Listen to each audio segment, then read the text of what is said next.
lifestyle, smart grilling technology made by grillers for grillers. Go to rectechwithaq.com, RECTEQ.com. So Nick right now joining me, host First Things First, brought to you by Mercedes-Benz, the best or nothing. You know, I said to start the show today, LeBron's had a bunch of bad breaks in his career. This year, I do feel like in the last 8-9 months, I do feel he's had a series of breaks. KD leaves the Warriors. Clippers get knocked out. AD's finally healthy. Miami's young. Kind of a good matchup for the Lakers. Is it fair to say things have finally kind of worked out in a 9-month period for LeBron? Yeah, I totally disagree with you. So here's the thing. So the Lakers were the only team of the contenders to have a player opt out of the bubble that was a rotation player. That was Avery Bradley. That's the first thing. Second thing is they earned the 1 seed and it was useless. They got no home games because they're all neutral site. And but you made a point a lot of people have made. They were very lucky to avoid the Clippers. They were very lucky to avoid the Bucks. I would buy that if the Clippers or Bucks had been derailed by injury, but they weren't.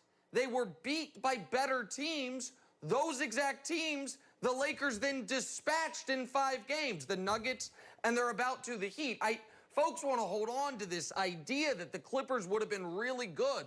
They never were. So I think it is certainly true that for the first time in nearly a decade, LeBron is in the finals, not up against a super team. That is a good break. With the Spurs, they had 4 Hall of Famers. The Warriors had 4 and then 5 Hall of Famers, and that's who he played year after year. Hell, the Thunder had KD, Russ, and Harden. So that part I would agree is a bit of a break, but the rest of it, I think this has actually been a harder path than it would have been under regular circumstances. So I say LeBron's the MVP, and the analogy I used is in an election year, LeBron's California. Democrats aren't even discussing Florida if you don't get the 55 electoral votes from California. That's why nobody talks about it. You can call it today for Biden. Whereas AD, we talk about it a lot.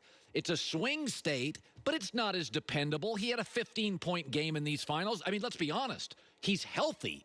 I mean, you know, Florida and AD, we're never quite sure what we get. So to me, LeBron is absolutely the MVP of this finals. I would imagine we agree on that. Yeah, and by the way, if you think, even though LeBron should win it, if you think AD's gonna win it, you could make a lot of money. I mean, AD is, I think, plus 600 at Fox Bet. So you can make a lot of money betting him to win Finals MVP, but there's a reason he's plus 600. Because it would be insane, barring a massive Game 5, to give this award to anyone but LeBron. We are numb to what LeBron does. We feel like he's having a down finals. He is averaging 28, 11, and 9 on 54%. And while AD has been brilliant defensively, in these finals, LeBron is averaging more points, more rebounds, more assists. There isn't an argument for anyone to win this finals MVP other than LeBron. Yes, he had a bad Game 3 with the 8 turnovers, but his bad Game 3 was 25, 10, and 8. AD's bad Game 3 was 15 points, 5 rebounds, with 5 turnovers himself. So listen, if Game 5, if AD goes for 45 and LeBron has a bad game, AD could steal it. But right now, it is much like, to use your analogy, California is not going to be close in the election. Right now, it's not close. Right now, LeBron is clearly the Finals MVP, and I think you really have to stretch logic to argue for anybody else. You know, I've always laughed at you know, who's clutch and who's not. LeBron didn't shoot particularly well for a while. He had a little stretch in the fourth where he was a little off. But, I mean, this is you know, he's never been, I think, a brilliant three-point shooter. He has worked his tail off to become a pretty good clutch shooter. But what do you make of the argument for those who say, because last night LeBron game-tied 83. He scores or assists on every Laker basket at that point forward. What do you make of the arguments that LeBron, you know, the late Kobe was more clutch, Michael is more clutch, KD is more clutch, but, you know, LeBron's talented but not real clutch? Well, there's a word for those arguments. Idiotic is the word. Listen, things can be measured. We know what guys' field goal percentage is in clutch situations. We can narrow it down to final 5 minutes, final 3 minutes, final 1 minute, or if you even want the buzzer beaters. And LeBron, amongst every player ever, has the best numbers ever. The late, great Kobe Bryant took a lot of these shots and had the guts for it, but he shot a terrible percentage.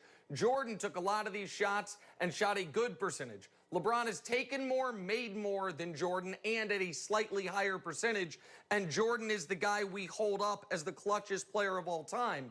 But that's just buzzer beaters or in the final minute. I want to expand it because the Lakers did something last night, and it is a continuation of a trend that I think is the biggest story of this season, which is the Lakers this year have turned fourth quarters into what ninth innings were for the Yankees when they had Mariano Rivera.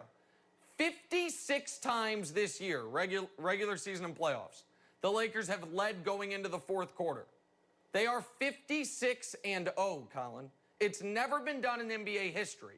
LeBron, with his ability to control games, because remember, AD rests at the beginning of fourth quarters typically. They haven't lost a fourth quarter lead all year.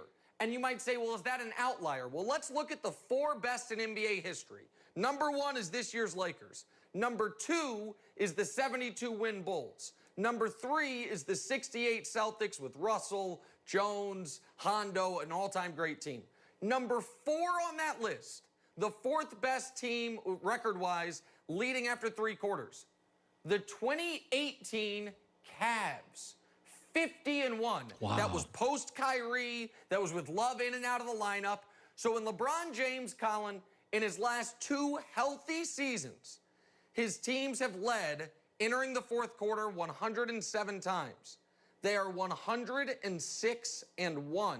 There is no precedent for it. There is no comparison to it. It is mind-blowing. And that is the definition of clutch.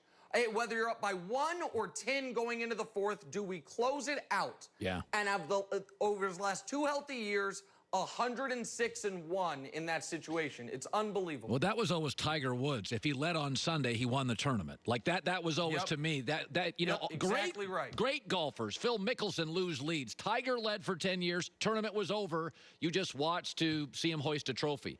So we live in a world on social media where the ants defend each other and hate icons and hate legends and bang on LeBron and bang on Howard Stern and he got a big new contract, I guess. And Aaron Rodgers did something yesterday where he went out and he said, you know, my bad years are career years for guys. And I thought to myself, I am now going to support legends when once a year they go, I'm pretty good. Thank you.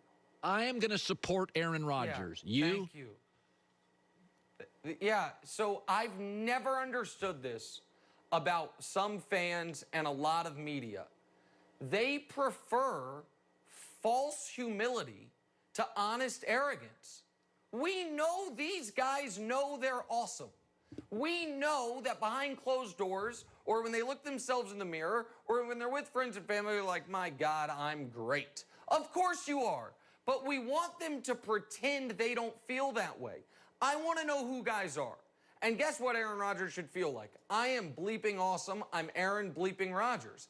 So I appreciate that in a moment of honesty, he revealed that to us. I've never gotten when folks want athletes to lie to us, to what? To make other people, to make us feel better, that we're not as excellent as what we do as they are at what they do. It's never made sense to me. I do think Rodgers, while he had some tough moments over the last few years, he was a victim of his own success. Much like, to bring it back to LeBron, we think LeBron's having a down finals because he's averaging 28, 11, and 9. That's only in comparison to the 35-point triple-double he averaged a few years ago. Rodgers had a 4-year stretch where he had a passer rating combined over 4 years of 112.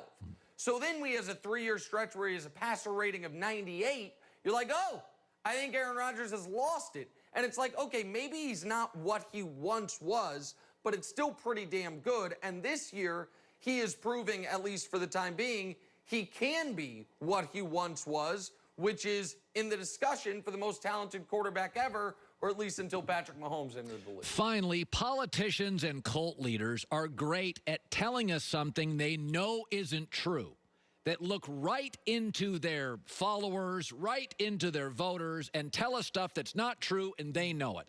I want to add to that Jerry Jones and Mike McCarthy because they're looking at the camera saying this defense is very close. It is the precipice of the 85 Bears. And Troy Aikman finally yesterday said, this is embarrassing. I would be embarrassed to see it on film. What do you make of the Cowboy insistence that this is we're just inches away from being great? They do everything bad. There's not a thing they do well on defense. It just go line by line. The defensive line, DeMarcus Lawrence hasn't had a sack in over 450 snaps. Wow. That dates back to midpoint of last season. Since he signed his contract, he's played 20 games. He's got 5 sacks. And I know sacks aren't everything, but it's pretty telling. I don't think he has a single quarterback hit this season. He's played 4 games. Brian Westbrook was on the TV show today, talked about how their linebackers can't fill run lanes, that it is the exact type of team you want to run against. And pass-wise, I said this on the show this morning, put up Patrick Mahomes' numbers on the year, put up the numbers every quarterback against the Cowboys has put up. They're turning every quarterback they play into Mahomes. You're going to have a bad record if you got to play Mahomes every week, and if you're turning a guy into Mahomes every week. That's what they've done. So I don't, and a lot, Brandon Marshall on the show has talked about that Mike Nolan, the D coordinator there, he's known for a very complex scheme. And I understand that, but the idea behind complexity on defense is, yeah, listen, we might occasionally give up the big play, but we're going to get it back by making the big play. They're getting all of the risk with none of the reward. Yeah. They've given up more big plays than any defense in football, but they've only forced 2 turnovers. Right. They're not getting to the quarterback. They're not forcing turnovers. They're bad at everything. And so I can't fix it. And yeah, I agree with you. It is seeing Mike McCarthy and Jerry Jones look into the camera and say they're this close. It is as ridiculous of a statement I've heard in 2020 since I heard one of my favorite talk show hosts look into the camera and say the Clippers were better than the Lakers. It's just, I mean, it's just as ridiculous. I put it right, neck and neck. Hey, I don't know who's dressing you, but boy, you look good today. Doesn't he look sharp? Look at Nick. Look at all those. He was really. I know who's dressing him. You know, Danielle. yeah, I know who's dressing him too. His beautiful wife. Nick Wright, first things first. Good seeing you, buddy. Absolutely. Thanks, you guys. You bet. Coming up next, Tom Brady no longer has an arm. Wait until you hear these numbers. Bad day to listen to this show if you're a Brady or a LeBron hater. That's coming up. Going to the grocery store is on everybody's list, but what if you like all what that you get at the grocery store, but you don't want to actually go to the grocery store? Well, that's where Butcher Box comes in. They make accessing high-quality meat easier and more affordable than ever. They source their meat from farms with the best practices, no hormones, no antibiotics ever used. The meat is humanely raised. You get free-range organic chicken, heritage breed pork, 100% grass-fed, grass-finished beef, fresh-caught salmon like scallops. All great. Over 20 different cuts of meat at Butcher Box to choose from, shipped freshly, overnight, directly to your door. If you sign up right now at butcherbox.com/herd, listen to this. 2 free 5-ounce lobster tails, free, and 2 free filet mignons in your first order. 2 lobster tails, 2 steaks. How's that? Got to sign up, though. Butcherbox.com/herd. Organic chicken, grass-fed beef, fresh-caught seafood. Butcher Box.